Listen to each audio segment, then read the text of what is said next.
Coba Anda bayangkan, di tengah mengeluh fiskal berat, tahu-tahu tim muncul perintah, ganti semua mobil pejabat menjadi mobil listrik. Ini logika mana? Pernahkah kita mendengar bahwa pemerintah sejak COVID itu menjadi prihatin dengan keadaan ekonomi? Nggak pernah. Pernahkah pemerintah melakukan pemotongan anggaran yang tidak penting? Tidak pernah. Nah, jadi mereka berfoya-foya, betul, berjoget, mereka berjoget di tengah rakyat yang kesusahan. Kemudian rakyat yang datang nonton joget dikasih permen di luar pagar sana. Itu kira-kira gambaran negara seperti ini. Tapi pemerintah masih, tadi saya katakan, selalu bangga dengan rekod. Saya berharap rekod penerimaan negara 2.000 triliun, rekod belanja pemerintah 3.000 triliun. Saya ingin mendengarkan sekali-sekali Bu Sri Mulyani menyatakan, saya rekod untuk memotong anggaran yang tidak efisien demi negara. Itu saya tunggu pernyataan, bukan menambah.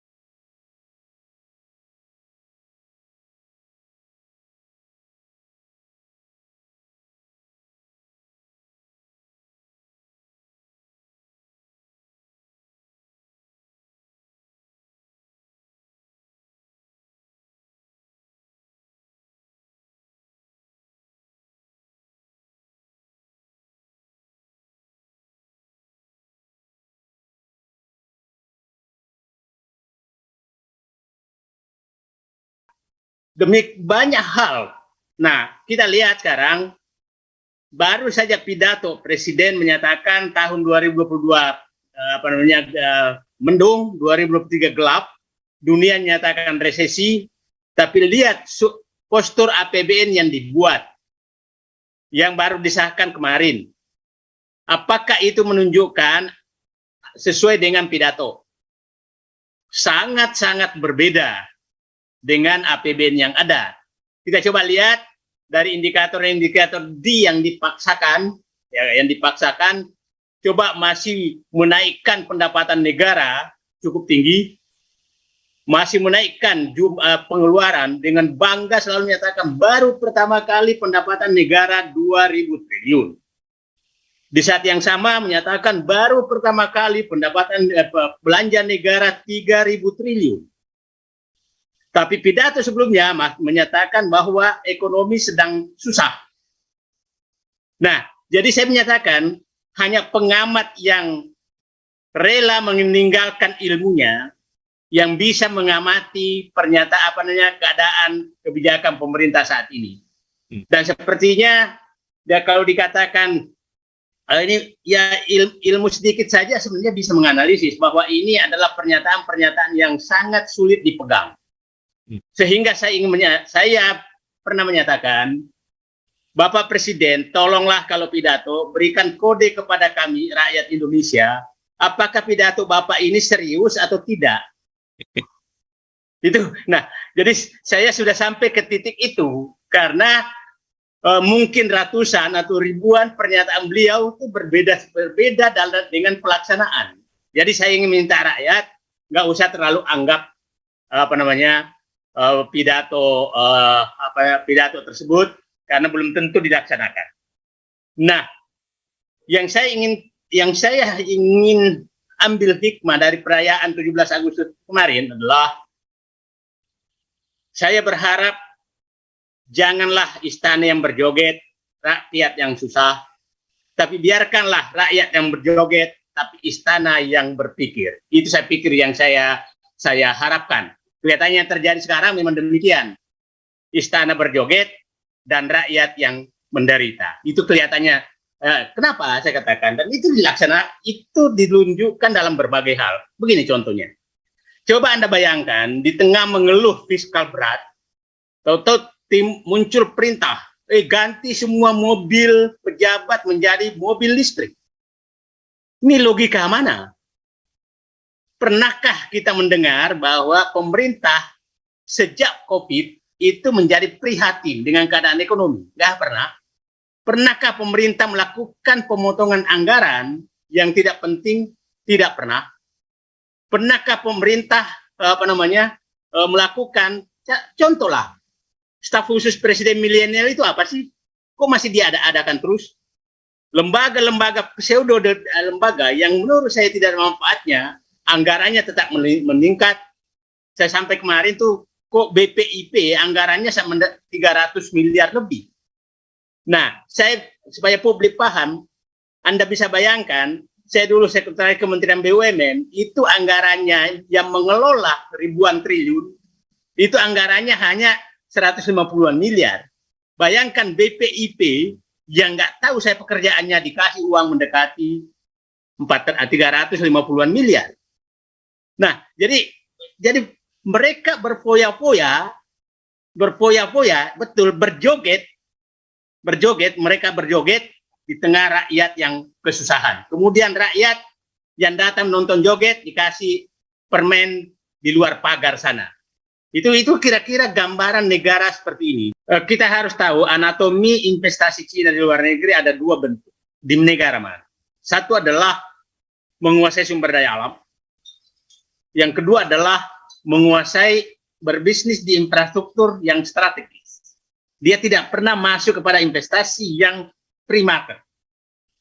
Nggak pernah bangun industri bangun industri yang masuk ke pasar langsung, itu jarang sekali. Nah, sehingga yang terjadi adalah mendikte negara tersebut terhadap untuk aturan-aturan yang ada. Kita lihat sekarang bagaimana mereka bermain dengan kereta api cepat.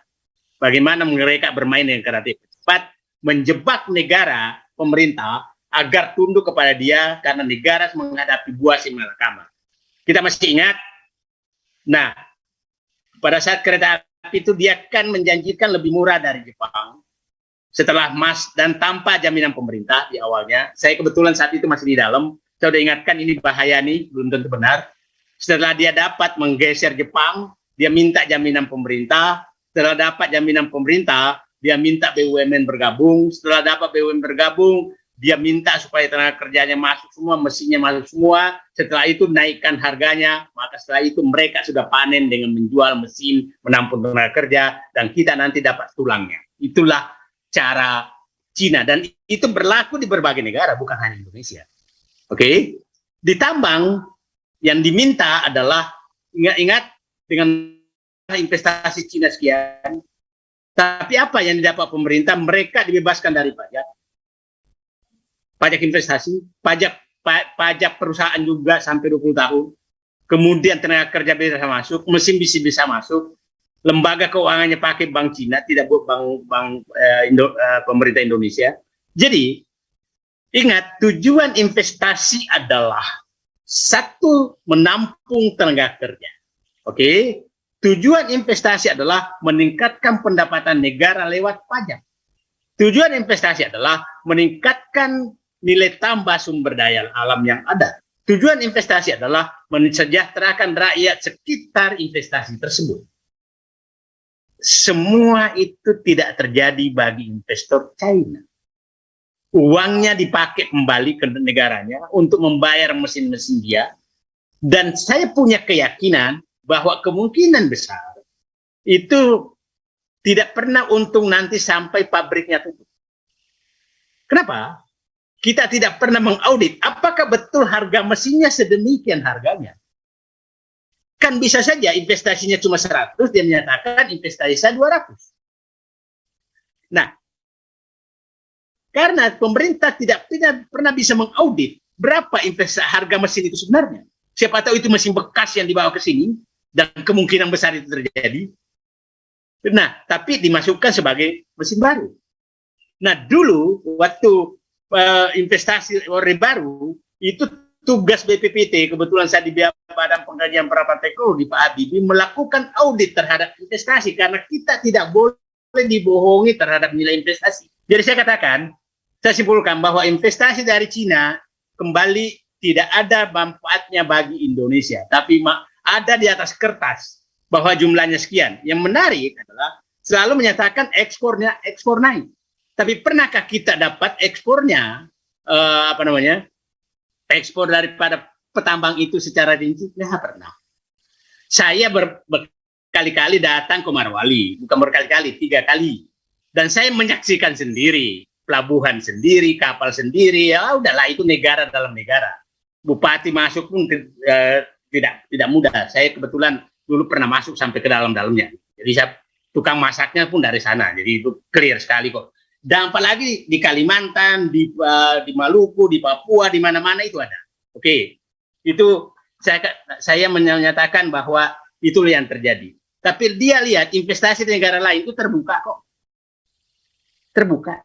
Dan terbuka secara ini memberikan dampak kepada ekonomi Indonesia. Ini nggak ada. Nah, sekarang tadi saya ingin masuk kepada infrastruktur trade yang dikatakan tadi. Sebenarnya kesalahan yang terjadi sekarang itu bukan semata karena kelebihan pasokan listrik. Tapi yang masalah itu adalah tidak terbangunnya industri sehingga terjadi oversupply. Jadi penyebabnya adalah itu. Nah, yang menarik adalah dibangga-banggakan investasi, tapi di daerah kelebihan listrik tetap diizinkan industri Cina itu membangun pembangkit sendiri. Oke? Tidak memakai pembangkit PLN. Di Sulawesi itu juga ada kelebihan listrik, tapi dibiarkan perusahaan tambang Cina itu membangun pembangkit sendiri, bukan memakai PLN.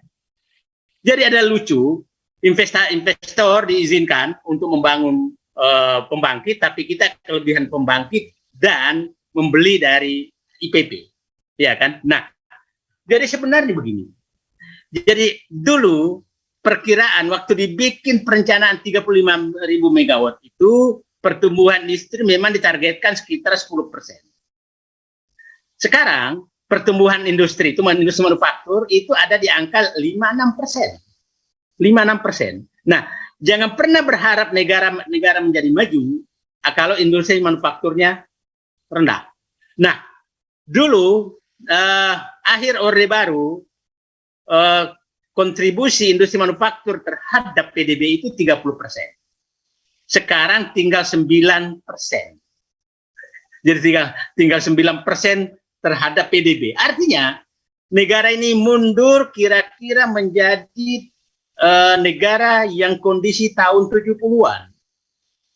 Yaitu sumber daya alam sumbernya. Nah, tahun 70-an lu bagus karena minyak masih banyak, batu bara masih banyak, gas masih banyak. Sekarang kembali ke kondisi tahun 70-an, sumber ekonominya terhadap sumber utama, terhadap industri manufaktur. Nah, itu tapi tidak laku. Jadi penyebabnya oversupply itu adalah karena tidak terbangunnya industri. Nah, itu juga menyebabkan kenapa bandara, tol, dan lain-lain kelebihan karena industrinya. Nah, jadi kalau ditanya seperti apa, saya menyatakan siapapun presidennya, solusinya ke depan itu hanya apabila berhasil membangun industri. Tapi bagaimana kita mau membangun industri? Kepala BRIN pidato, hentikanlah industri manufaktur itu karena tidak bisa membangun dan menjadilah peneliti kencur. Gimana negara ini mau industri manufakturnya maju kalau kepala BRIN-nya seperti itu? Nah, tidak ada upaya. Nah, jadi itu yang harus diperbaiki. Dan sekarang adakah ini itu? Tidak ada sama sekali. Karena terus terang, rakyat sekarang sudah sangat senang apabila dibagikan amplop dari utang. Dan saya ingin menyampaikan kepada seluruh rakyat, berhati-hatilah dengan cara ini karena terus terang, yang saya khawatirkan tahun depan itu, yang paling saya khawatirkan yang terjadi itu adalah karena hampir 80% utang kita tuh dari surat utang negara. Nah, jadi kalau 80% utang sekarang 7.000 triliun, berarti ada sekitar 6.000 triliun yang dipegang oleh individu yang kita tidak tahu. Kalau 10% saja ini kompak maksudnya kekurangan uang, dan meminta uangnya dibayar, maka meminta uang obligasinya dibeli oleh pemerintah, Kan pemerintah kan harus beli. Maka alternatifnya adalah satu, membeli itu dan memotong anggaran lain. Yang kedua adalah menaikkan suku bunga, menurunkan suku bunga utang lagi. Ini semua sudah terjadi jebakan. Jadi yang saya khawatirkan tahun depan adalah apabila resesi yang terjadi di dunia dan tidak ada lagi sumber pembiayaan dari luar negeri, maka pemegang obligasi surat utang negara bisa meminta uangnya kembali, dan disitulah istilah saya bingungnya pemerintah untuk menghadapi itu. Lihat sekarang kalau Anda jalan-jalan kemana-mana, iklan terbesar adalah iklan penjualan ORI, obligasi Republik Indonesia, itu surat utang negara. Dan saya pikir bapak-bapak semua juga setiap saat menerima SMS dari bank untuk menawarkan ORI dengan bunga 5,9 sekian, sekitar 6%. Nah, artinya tidak ada lagi tidak lagi tertarik orang memiliki ORI tersebut. Nah, dan kita lihat tahun depan ini kan begini, kita sudah masuk benar-benar yang istilah saya pinjol tadi. Kenapa saya menyatakan sudah masuk pinjol? Karena perkiraan saya tahun depan ini mungkin 45 sampai 50% pendapatan negara itu dipakai untuk bayar utang, cicilan dan uang. Nah, dan saya masih heran, pemerintah masih semangat sekali menargetkan pendapatan cukup besar. Dan karena saya punya keyakinan dengan resesi, maka terjadilah penurunan harga komoditas unggulan Indonesia. Supaya publik paham, ini biasanya harga batu bara tuh 60-70, paling tinggi $100. Sekarang kan di atas $400. Iya kan, Pak? Minyak biasanya 60-70, sekarang 100-an lebih. CPO ya biasanya itu paling tinggi $800, sekarang di atas 1.000 terus. Jadi, nah, apakah dengan demikian pendapatan negara naik? Nah, kalau ini turun, maka langsung anjlok pendapatan negara. Tapi pemerintah masih, tadi saya katakan, selalu bangga dengan rekor. Selalu bangga dengan rekor. Saya berharap rekor penerimaan negara 2.000 triliun, rekor belanja pemerintah 3.000 triliun. Saya ingin mendengarkan sekali-sekali Bu Sri Mulyani menyatakan, saya rekor untuk memotong anggaran yang tidak efisien demi negara. Itu saya tunggu pernyataan, bukan menambah. Terima kasih.